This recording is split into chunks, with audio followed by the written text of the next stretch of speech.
ang funds natin, taxes, na ang pinuntahan lang ay katamaran ng taong bayan.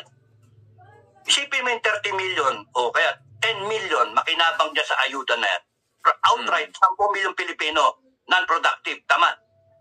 Pero kung yung billion na pera na lumabas nagawan mo sila ng livelihood na parang para sumipag at talagang aspire nila pagtrabaho nakaganyan lang, na isipin niyo yung unfairness doon Worker ka, gobyerno o private sector o kaya OFW ka. Walang naghirap ka sa trabaho. Aga-aga mong gigising kasi traffic di ba? Mag-time in ka. Pagka kulang ka sa oras, babawasan ka na sweldo. Tapos nun, OFW ka, magkukuskus ka ng puwit ng foreigner. Aalaga mo, akala mo, etc. Pakakainin mo. Sarili mo, hindi ka makakain. Tapos pag-uwi mo dito, yung